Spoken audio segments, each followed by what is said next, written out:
All right. So we had three breakout questions on the table. One, what is the thesis of the text? Two, what is the curse of, how did the curse of Ham shape the view of African people globally? And then what questions did you have about the text? Who would like to provide us their thoughts on the discussion that they talked about within the breakout questions? Question one.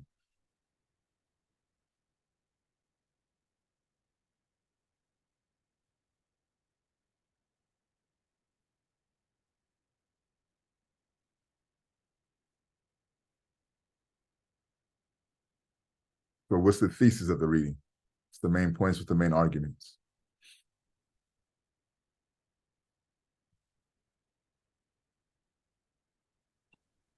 How I kind of like scanned through it maybe is a little bit about the religious aspect of, I don't know how to explain it. At that time people are starting to like convert to different religions like Christianity and Islam. That's basically how I kind of just like understood it, and certain Okay. it's really hard to put how I want to say it into words. So essentially, like how the role of religion in shaping how African people were viewed, or Yeah. the way that African people were viewed, right? The religion's role in that. Thank you, Imani. Mm. Who else? What do you have for the thesis of the text?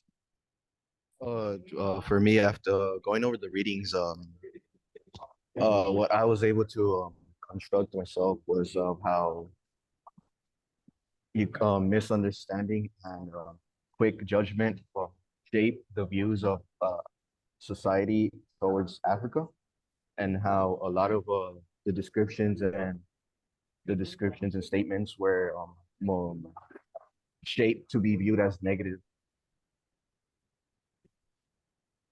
Perfect. Thank you. One more. What is the thesis of the reading? Um, uh, I'm gonna try to put in. I guess you say like it had addressed like the complex interplay between stereotypes and the construction of African identities um between history. I'm gonna try to I think that's how simple I can say it. Yeah, I think, Katie, you probably approximated the best thesis of the reading, right? Because with the title of the chapter, right, is a tradition of myths and stereotypes, and to kind of bring that into conversation with what Imani said, right? How does these myths, how do these stereotypes, how do these religions shape the way that the world begins to view African people? Perfect. So, what is the curse of Ham, and how did that become the impetus for changing the way that we viewed African people? Are you at are you asking like what is Just the in curse of general, home? yeah, in general, chime in. Is it isn't it it's a narrative, right? A biblical narrative. Mhm. I think it's in is it the book of Genesis? I think it's the book of Genesis. Yeah, the book of Genesis. Um, yeah, I think that's. I'm trying to let me see if I like the views and the treatment of African people throughout history. Um, it could it's been used to justify um discrimination and various like forms of like oppression. You're absolutely right. Let me ask you this though: who is unfamiliar with the story of Ham and why he was cursed, and how did that speak to African people? Okay, so the story of Ham. Um, Ham is, I want to say, and for those who are like more up on the Bible, like, correct me if I'm wrong. I'm a little bit foggy on this, but I believe Ham is the son of like Noah or Moses or somebody. I think it's Noah. I'm not sure. One of the two. But the story has it. Noah was off the henny, right? His children walks into the. He's drunk. For those who don't understand, Noah's drunk. He's naked, and his children come in to see him in his drunken and naked state. He has multiple children. The only children who laughed at Noah in his drunken state was Ham. And because of Noah laughing at his father, because of Ham laughing at his drunken father, he's cursed with black skin, curly hair. And this is the origin story, according to this particular narrative, of the Black nation, right? We are derived this melanated skin, we derive this kinky hair and full lips because due to a curse that God placed on our forefather Ham, right? And because of this curse, this allows us to be subjected to all of the enslavement, all of the segregation, all of the ill treatment that we received under the auspice of modernity is due to the fact that we've been cursed by God for laughing at our drunken father, right? So this is the curse of Ham. And you see how that is used, according to Caden, and he's absolutely correct, to justify the ill treatment of African people. What are some other thoughts or other conversations you had around the curse of Ham?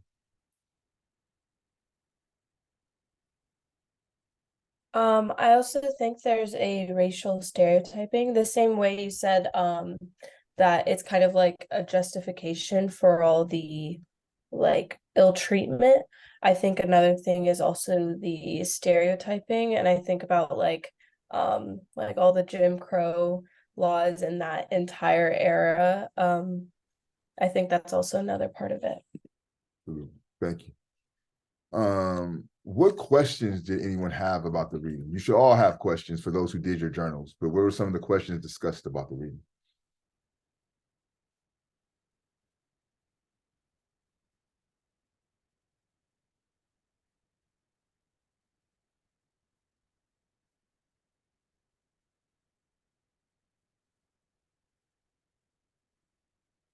No one had questions.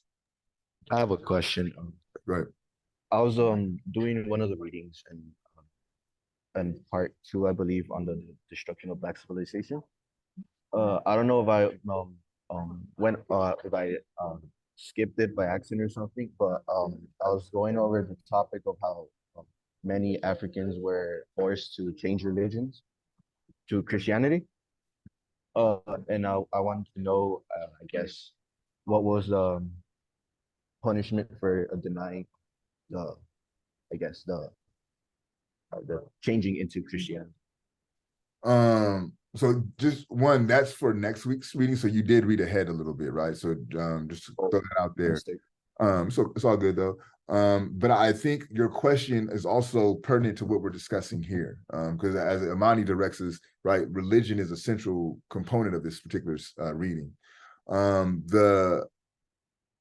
The punishment for not accepting Christianity was physical punishment, right? And sometimes death. Like they were very brutal in their spread of Christianity. In fact, before the military came, the first people to invade foreign countries was the missionaries, right? And that was the first arm and the first stage of the colonial empire, is to send in the missionaries. Really, first it was the anthropologists, right? They're going to send people to kind of study the culture and kind of get an understanding of the culture. Once they had that subtle understanding, then they'll come in with the missionaries, appropriately and directly, subsequently followed by the military arm. And again, every time that this form of religion was denied, it was very brutal responses and repercussions for that.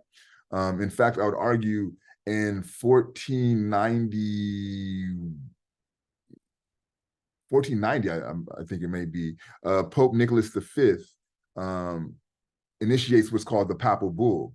And the Papal Bull is this creed that says anyone who does not subscribe to Christianity, you have the authority to enslave them, right? And this is one of the first dominoes that fell that allowed for the transatlantic enslavement institution and enterprise to kind of take place, right? So I wouldn't say that this was a project of goodwill, right? It wasn't really about civilizing or saving souls. It was more about conquest, right? And obtaining land, riches, and human cargo, right? Other questions about the reading?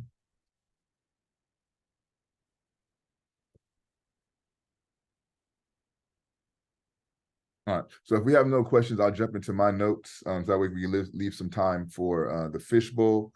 I'm looking at the second paragraph on the first page. It states, race in general and myths and stereotypes surrounding physical features and skin color in particular have been so pervasive in and basic in Black-white relations and in accounts for those interactions that, in spite of a stream of scientific evidence to the contrary, the concept of Black inferiority continues to thrive in many minds. So one, he's letting you know that there's no scientific evidence that supports the inferiority of Black folks, or in that regard, the superiority of Europeans or Caucasian folks, right? There's no scientific proof to support that.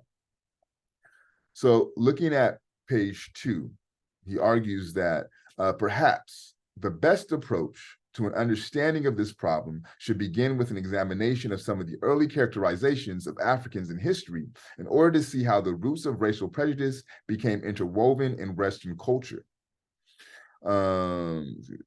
which internationalized the concept of Black inferiority and colonized African history. Right.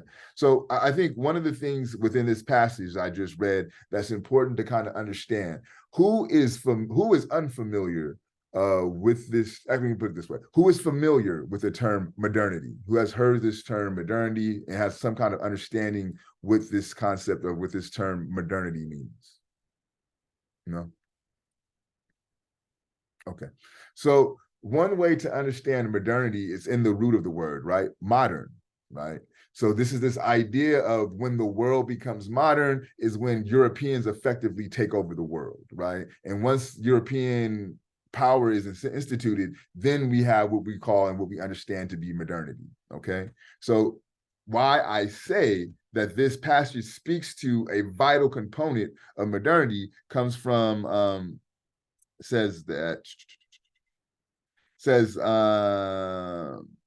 me show you. You want to see how the Africans in history, in order to see how the roots of racial prejudice became interwoven into Western culture, right? That's modernity, this idea of Western culture, which is supported and held up by this notion of Black inferiority and the colonization of Africa, is a vital component of what we understand to be the modern, what we understand to be modernity, right? But on page 3, he takes us to a time before modernity, what we would call ante, A-N-T-E, which means before, right, modernity. And he argues that the Ethiopians were blameless, as Homer described them, need not have signified equality, but could indeed have intended to describe their remoteness from civilization, the furthest most men, and imply that they were thus ignorant and not responsible for the complex problems of the civilized Greek world. Now, for me, I take issue with this. This is a passage and this is a claim that I argue against, right? What does it mean to be blameless? If you hear the term blameless, what does that mean to you? Provide me a definition. Not taking fault. You can't blame those people for anything, right? So like if we're all in classroom, right, and my shit ended up missing, right? Somebody took my laptop, who you would not blame are the Ethiopians, right? They're blameless. You cannot place any fault on them. This is what the definition of blameless means, right? And I also want to point out the term Ethiopian is not specified to African people within the space called Ethiopia. During this time, Ethiopian was considered anyone with Black skin, anyone that descended from Africa would be considered an Ethiopian, right? So Homer, right, who was widely considered one of the fathers of philosophy, described African people, Ethiopian people, as being blameless. You cannot place blame on this group of people, right? So what the author is trying to insinuate, right, he says that need not have signified equality, right? So he's not saying that they're equal to Europeans, but could indeed have been intended to describe their remoteness from civilization, the furthest from men. I don't understand how you get someone being blameless to equate them not being human. That's a very large jump in an assumption, right? I know what blameless means. Imani provided us an accurate definition of what blameless means. Nowhere in that definition of blameless do you get non-human, right? So for me, I take up issue with that, right? And I'm going in great detail to explain my umbrage with this statement to show you, you don't have to take everything that you read. You don't have to agree with it, right? You could read it, process it, analyze it, assess it, but you could also come with your own conclusions, right? For me, I understand definitions of words. There's no way in the nowhere in the definition of blameless does it equate to non-human. So that gives me ample grounds to say, like, nah, I got to move away from that. I have to depart from that theoretical intervention.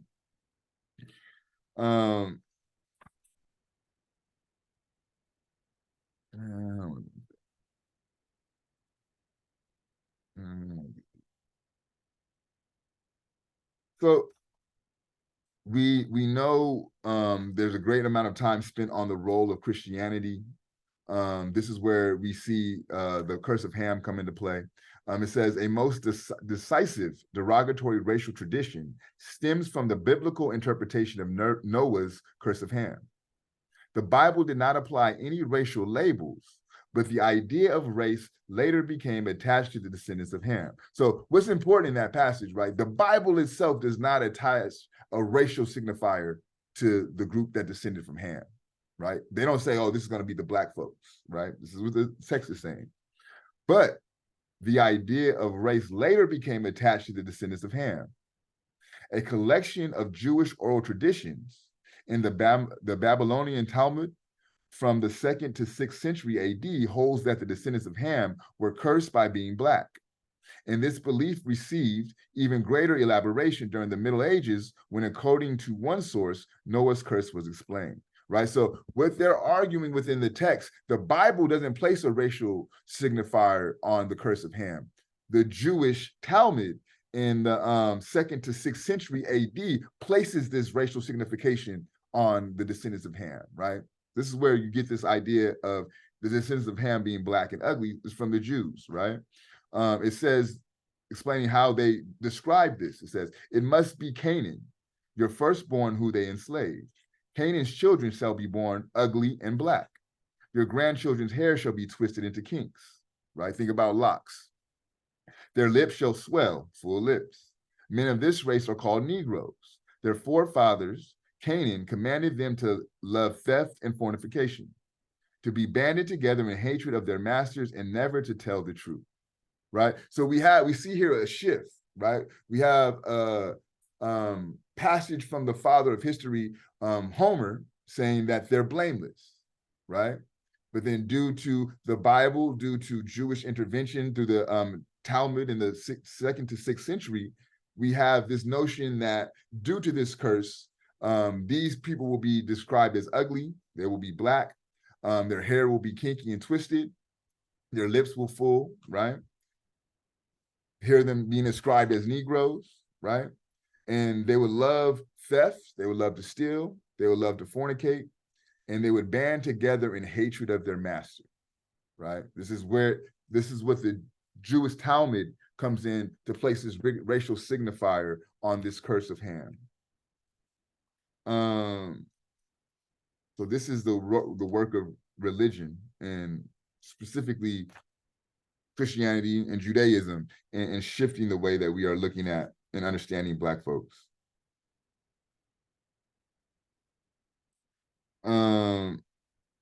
I think it's an interesting passage on page 7, towards the bottom of the page. It says, one is reminded of the note of irony expressed by the French philosopher Montesquieu in 1748. He states, it is impossible for us to suppose these creatures to be men, because allowing them to be men, a suspicion would follow that we ourselves are not Christian. At least this philosopher seems to have detected the dehumanization of Africans by European Christians. So let's break this down, right? We have this French philosopher who's arguing like, yo, we can't call these African people men. Like we can't do that, right? Because of the way that we're treating them, that's going to be an indictment upon us, right? We can't really call ourselves Christian and treat people inhuman. That's not Christ-like, right? So the only way for us to continue this behavior and maintain our Christianity is to take them out of the status of being human and making them subhuman. And this is where you get this notion of 3/5 of a human being, right? Yes, it has to do within the American context with the capacity to vote, right? But more importantly, from a historical context, it's about devaluing and dehumanizing a group of people so you could continue with your bullshit and still call yourself a Christian, right? This is the impetus behind this move. And this is what the author is pointing us to through the work of Montesquieu. Again, he talks about how the European philosophers expanded this notion of Black inferiority on page 8. He says African or Black inferiority as a concept reached its highest point when it became intellectualized by philosophers of the Enlightenment. In a footnote on his essay entitled "A National Character," which appeared in his essay in Treatise in 1768, the influential Scott philosopher David Hume wrote this: "I am apt to suspect the Negroes to be naturally inferior to the white. There never was a civilized nation or any other complexion other than white, nor even any individual eminent, either in action or speculation, no ingenious manufacturers amongst them, no arts, no science." Now, this is from the English philosopher David Hume. You've been in this class long enough to know better, right? You went through the first week's lecture. You know that there were African scientists. You know that Africa is the birthplace of civilization, right? But what the author is arguing is because these thoughts are coming from intellectuals, from philosophers, they pick up another layer of significance because now it's about an intellectual production, right? It's not just stuck within the religious context. Now it has been intellectualized through the philosophers, right? So this notion of inferiority takes on a whole nother frame of reference.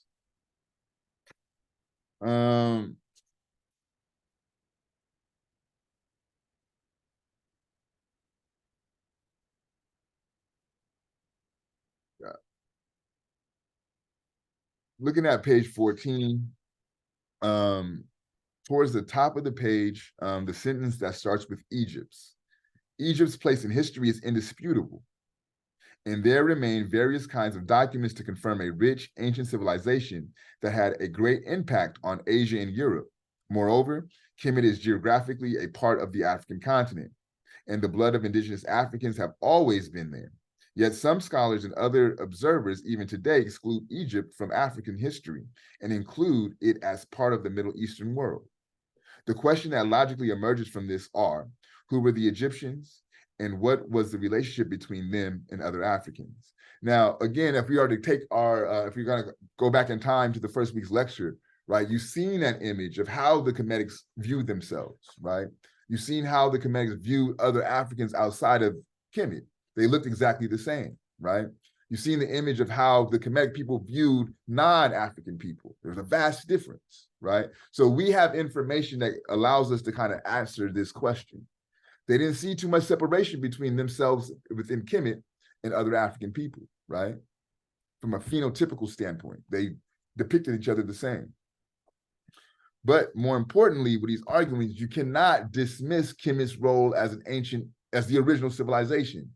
And you cannot say that Kemet, which is inside of the continent of Africa, remove that and place it as part of the Middle East, right? Like that's just inaccurate. This is something that you cannot do. But there is a frame of thought that seeks to do that, right? And this is why the distinction between Kemet and Egypt becomes important, right? Because what that does, it gives credence to a time when there was Europeans ruling Egypt, right? That's why you call it Egypt. They changed the name from Kemet to Egypt. But to state and to invoke the term Kemet is to give homage to the Africans who were ruling Kemet when it was theirs, right? And where we cannot be confused is to think that the monuments, right, the temples, the pyramids, the obelisks, the Haram Akhet, right? You cannot assume or displace the African origins of that. These are all African thought. These are all African brainchild. These are all African architecture. This is all African science, right?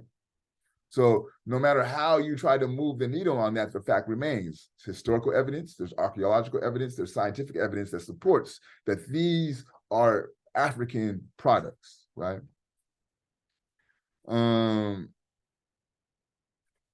And you know what? I'll end with this one. Looking at page 18 and 19, towards the bottom of the page, the sentence that starts with more recently. More recently, building on Pan-Africanism and Black studies consciousness movements, the Afrocentric perspective, often grossly exaggerated by critics, has gained widespread appeal among Africans and their descendants, especially. That perspective focuses on the study of Blacks as subjects instead of objects of history and culture, and on initiatives as well as reactions to outside forces. This approach not only centers the study of the Black experience on indigenous people of Africa, it also seeks to reveal the values, goals, aspirations, and the vision of African people in the course of history, right? So what he's trying to get you to understand is these myths, these stereotypes, right? These tropes that we all within this Western modernity believe to be true, right? They're a byproduct of a Eurocentric frame of reference. They're a byproduct of a Eurocentric way of looking at the world, right? There's a shift that takes place where you begin to look at the world through an Afrocentric lens, right? So opposed to being Europe as the center of all social and historical phenomenon, you'll put on a lens that allows Africa and African people to be the center of historical and social phenomenon, right? This is why in this course, we're focusing on the history of African people, not European people, because we're operating under a premise that is Afrocentric, right? And once that shift in vision becomes apparent, the world will start to look different, right? You'll start to understand these tropes as simply tropes. You start to understand these stereotypes as simply stereotypes, right? You understand these myths as simply myths. They have no material ground or no material actual fact, right? These are something that someone made up, and because they have power, epistemological power, right? Power of knowledge, we all believe it to be true, right? The notion that Black folks are poor with money, right? And this is supported by the idea that the dollar does not circulate within the Black community one time, right? Have y'all heard this myth, this narrative, this trope? So if that is true, then how do you explain historical phenomenon like Black Wall Street? Who knows what I'm talking about when I say Black Wall Street?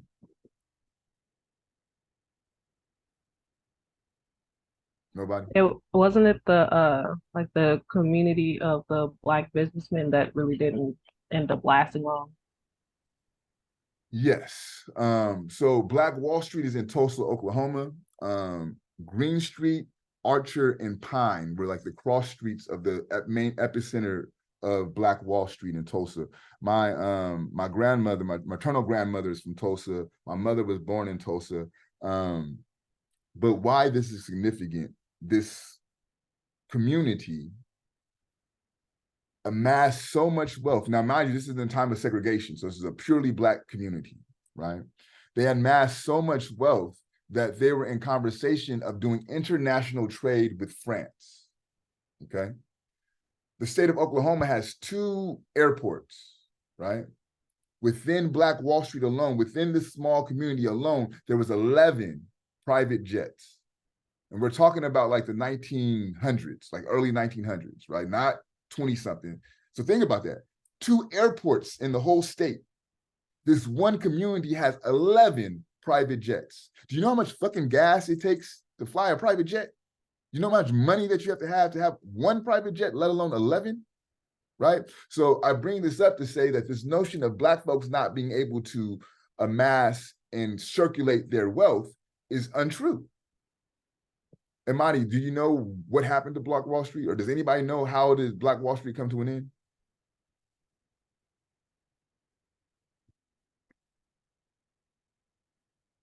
The first domestic bombing. I'm sorry, go ahead, Harlan, go ahead, man. I'm sorry.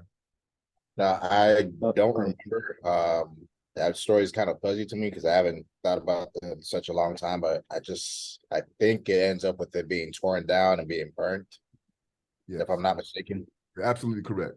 Yeah. In fact, the first domestic bombing, right? So when you say domestic, that means like within US soil, right, was of Black Wall Street. They literally got in planes and dropped bombs on Black Wall Street. Y'all probably too old for this, but there's a band back in the day called the Gap Band, G-A-P, Gap Band, right? Green Street, Archer, and Pine, G-A-P. Those are the streets of Black Wall Street. The Gap Band is from Tulsa, Oklahoma. One of their more popular songs is what? Say it out loud, Garland, please. He dropped a bomb on me. They're talking about the Tulsa riots. They're talking about how white folks got in planes and literally dropped bombs on their cities, right?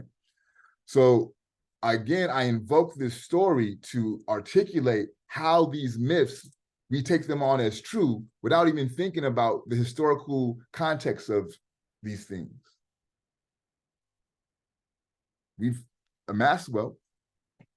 We've done great jobs of amassing wealth, right? I've talked to you about Mansa Musa, right? But how is it that now in our current situation, we all, without second guessing, accept the idea that Black folks aren't good with money? We can't give them reparations because all they're going to do is spend it on foolishness. History says otherwise. So I'll end my lecture there. I want to open it up for the fishbowl. Again, you could talk about what was discussed in the lecture. You could talk about the breakout questions or what's discussed in your breakout groups, or you could talk about your journal. All that's on the table. You have to do 2 fishbowls per semester. You have 1 time to pass. Does anyone want to volunteer to fishbowl?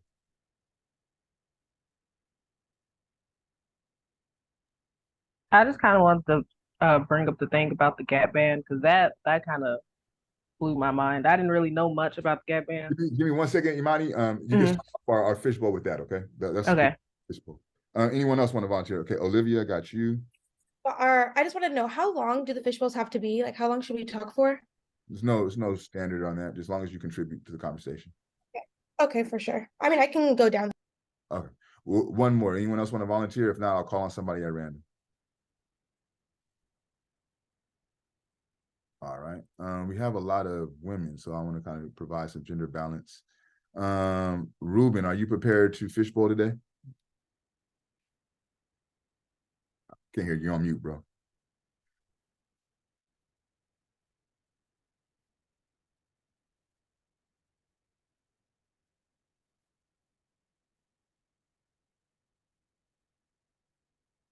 Yes, no.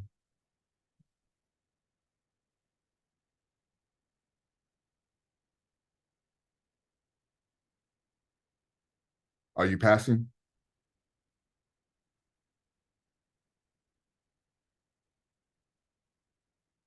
Do me a favor, type in the chat whether you're willing to participate or not. I'm going to move on to someone else. Lucas, are you prepared to fishbowl?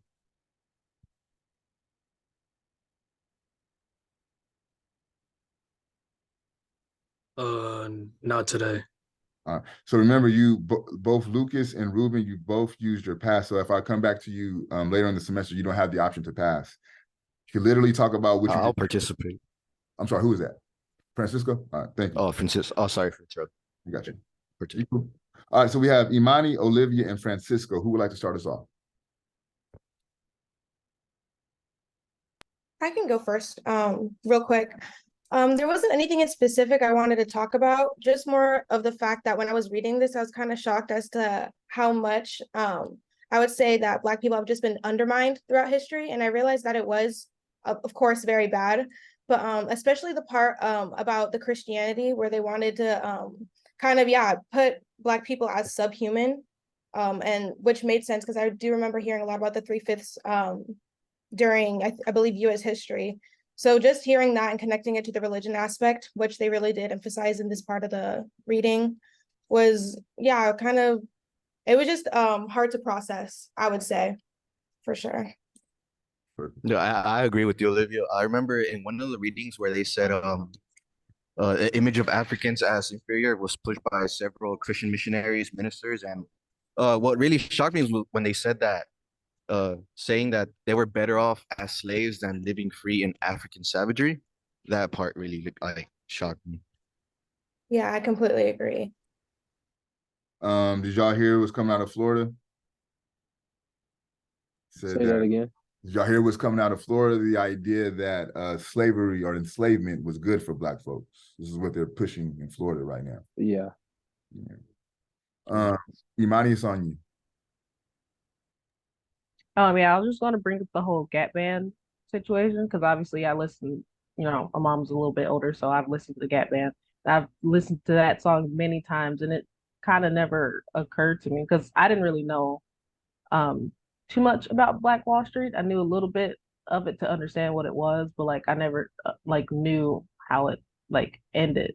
And so now what you saying like that's basically like that whole entire song. I was like, okay, that makes a whole lot more sense of like what the song is actually about. Because no one really actually listens to like the lyrics of the songs now. They're just like, oh, that's a good beat. Yeah. Oh, they're saying that, and then that's it. And I think to your point, Amani, like if you listen to the song, it's a very like up tempo, almost like a happy sounding type of Yeah. like it's real funky and lighthearted, but Mm-hmm. the messaging and the lyrics and the history behind it is far from lighthearted. It's far from something that you really want to dance to. But I think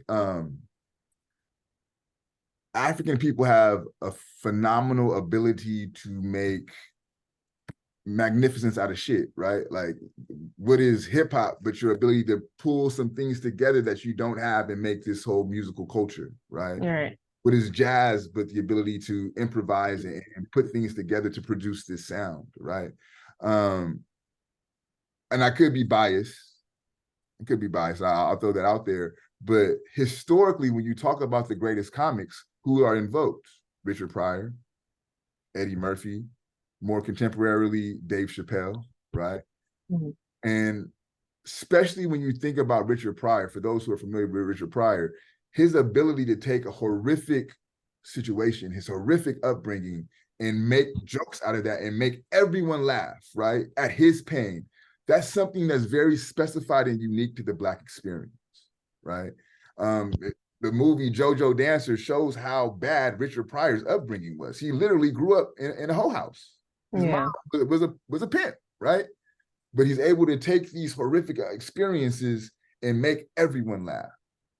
Even when it came to like his when he was like super honest about like his drug use. Yes. Like even in interviews, he's always like talked about it, and they're kind of looking at him like, is he being serious? And he's like, nope, 100% serious. I think one of the more famous ones was his anecdote about lighting a match and saying, "Oh, that's Richard Pryor ran down the street," right? Yeah. But he's clowning himself, and I think what this stems from is this concept in Africa called the principle of nomo, Nomo, right? Nomo, and it's the ability. Well, when nomo is depicted, it's always an entity with two heads or two mouths, right? And this speaks to Africans' abilities to double talk, right? It's very common that you can speak to somebody that's Black and they say, yo, that shit was bad. But they don't mean it was bad in a negative way. They mean it was good, right? That was dope. Some may hear dope and think drugs. We don't mean it in that way, right? So this ability to double speak is the concept of nomo. The ability to take something negative and flip it into a positive is the concept of nomo. The way that African people use the word nigga is a embodiment of this concept of nomo. I'm gonna take something that was meant to defile me, right? I'm gonna make it my own and put a spin on it to now you got white folks calling each other nigga trying to be cool, right? That stems from this ancient African concept of nomo. Soul food, nomo. Taking the leftovers, right? Seasoning that motherfucker and making them good. These are ancient African practices that often don't get credit because we are too caught up in the myths and the stereotypes, right? Another way to think about it. How many of y'all is bilingual in here? Show of hands, if you're bilingual. Francisco, Kelly, okay. Olivia's bilingual. Olivia, what languages do you speak? I speak English and Spanish. English and Spanish. Imani, Ruben, Harlan, Imani, Naomi, Lucas, y'all ain't bilingual? No. I beg to differ. When you are talking with your homegirls, Imani, do you talk the same way that you talk to your professor? Absolutely. Absolutely not.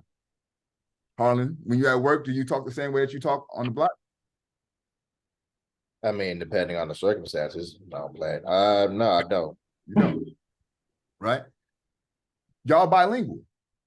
But what it is because Ebonics, or what they call AAV, is dismissed as something that's not appropriate, we don't recognize it as a secondary language. Y'all know who Ryan Coogler is? For those who don't know, Black Panther, Creed, what's the other one? Fruitville Station, right? He's the director of these films. Listen to him on an interview. He talked like a regular motherfucker from Oakland. If y'all know about Oakland, there's a very specified diction that they have. Marshawn Lynch talks the same way. He's from Oakland, right? They don't code switch to put on a professional voice so they can sound like they're white.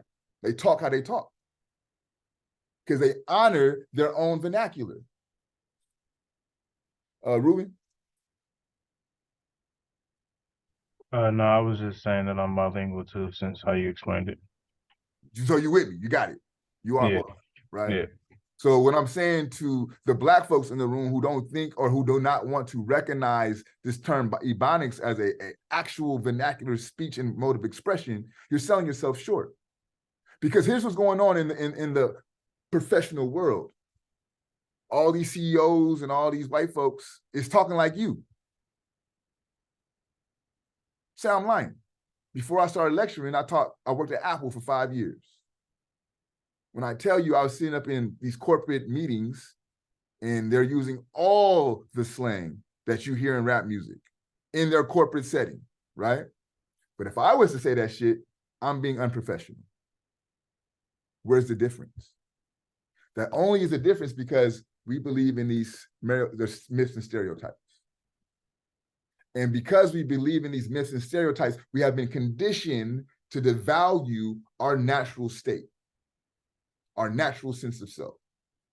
This is why when I come before you in class, I'm not code switching. I talk to y'all how I talk on the block. When I'm in y'all chair as a student, I talk to my professors how I'm talking to y'all.